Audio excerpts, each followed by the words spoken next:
Le soleil implacable du petit village du Burkina Faso brûlait le paysage aride, imprégnant tout d'une teinte ocre persistante.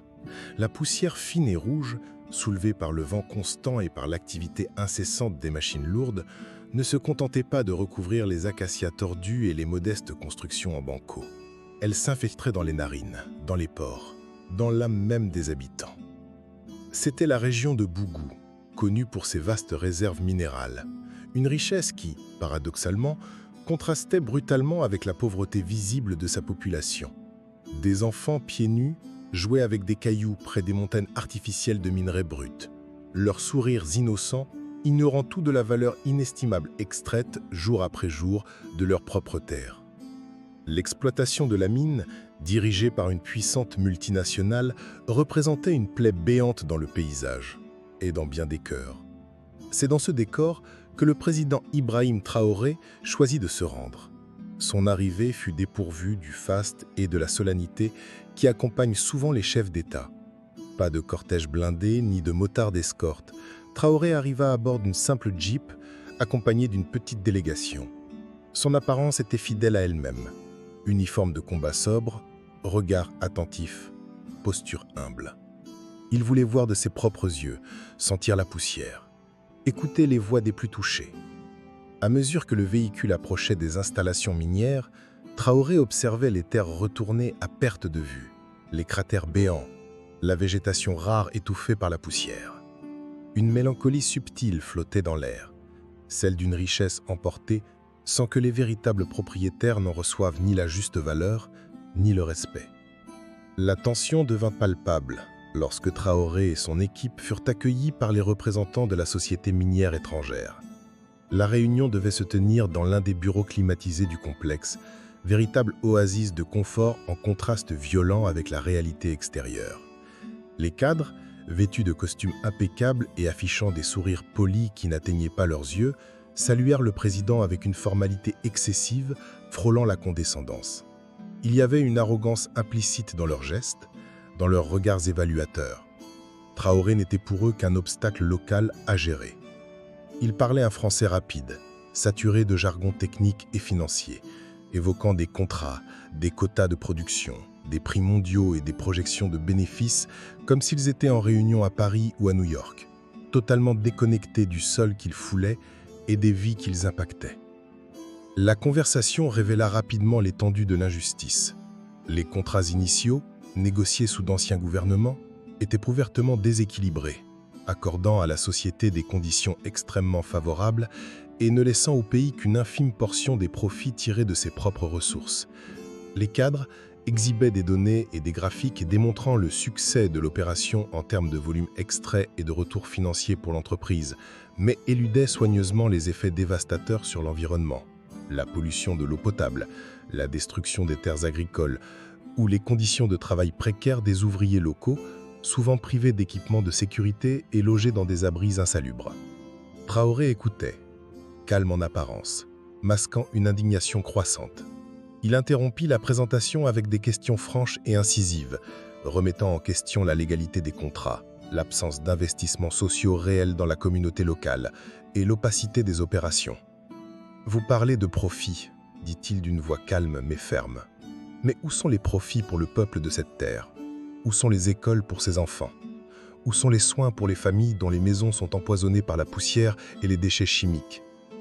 Les réponses furent vagues, pleines de promesses creuses de responsabilité sociale et d'invocations de clauses contractuelles complexes.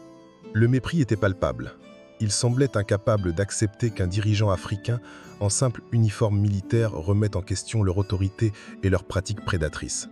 Leur regard trahissait un dédain silencieux, comme s'il faisait face à un interlocuteur naïf, incapable de comprendre les subtilités du marché mondial.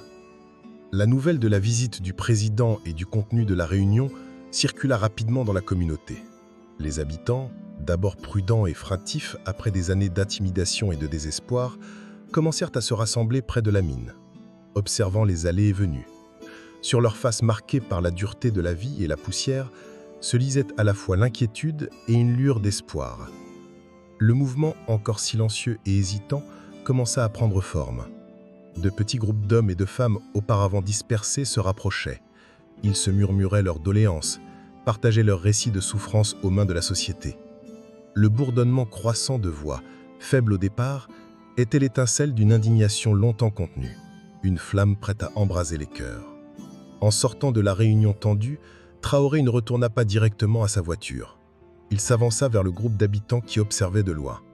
Son marche fut accueillie par un silence empreint de respect et d'attente.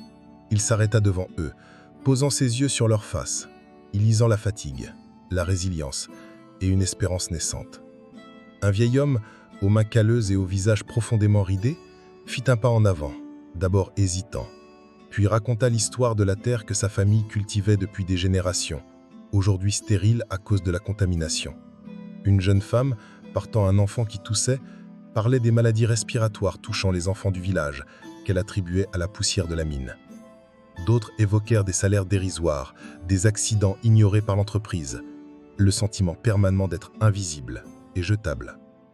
L'indignation muette se transforma dans un sentiment partagé d'injustice et de douleur. L'empathie de Traoré était visible sur son visage. Il écoutait, sans interrompre, absorbant chaque mot comme des coups de couteau dans son propre âme. Ce moment de communion directe entre le président et son peuple, dans la douleur et l'humiliation, devint un puissant déclencheur émotionnel, renforçant leur unité. Le point culminant fut un discours improvisé que Traoré prononça devant la foule, avec l'immensité de la mine exploitée en toile de fond, un décor poignant. Une simple caméra de téléphone commença à filmer, et les images, bien que modestes, firent rapidement le tour du monde. Il parlait dans un dialecte local, avec une passion et une sincérité qui transcendaient les barrières linguistiques. Il ne cita ni chiffres ni doctrine politique. Il parlait de la terre, des ancêtres, de la dignité bafouée et de la souveraineté piétinée. « Ils sont venus avec leurs contrats et leurs promesses », déclara Traoré, sa voix gagnant en intensité. « Mais ils ont emporté notre richesse, laissant derrière eux la maladie et la destruction. Ils nous voient comme des pions dans leur jeu global, mais ils oublient que cette terre a une âme et que ce peuple a un esprit indomptable. » Il dénonça ouvertement les accords colonialistes qui permettaient à la richesse du pays d'être siphonnée vers l'extérieur, tandis que ses propres citoyens vivaient en misère. Il parlait de la nécessité de reprendre le contrôle des ressources naturelles, non seulement pour la prospérité, mais comme un acte de respect de soi et d'autodétermination. « Notre dignité n'est pas à vendre », et ces mots résonnèrent dans la foule, repris et amplifiés par des voix désormais enflammées. Les visages de la communauté, jadis abattus, s'éclairèrent d'un nouvel espoir et d'une farouche détermination. Ce discours n'était pas un simple geste politique, c'était un appel à l'unité, un rappel de la force d'un peuple qui refuse l'exploitation.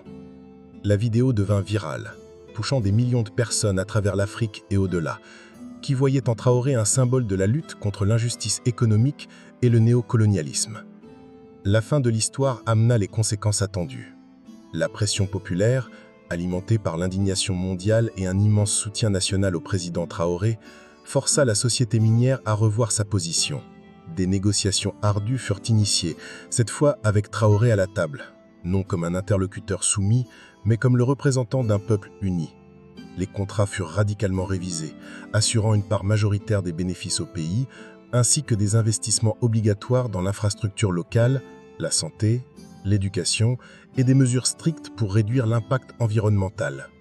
Bien que le combat fût loin d'être terminé, la victoire de ce village fut symbolique. L'histoire du président Traoré et de la mine devint un phare d'espoir et d'inspiration. En affrontant l'arrogance corporative avec courage et en donnant voix aux opprimés, il changea non seulement le destin d'une communauté, mais il réaffirma que la souveraineté et la dignité d'un peuple ne sont ni à vendre ni à négocier. La poussière rouge du village, autrefois symbole d'exploitation, commença lentement à devenir l'emblème d'une résistance et d'une promesse, celle d'un futur où la richesse de la terre profitera d'abord et avant tout à ses propres enfants.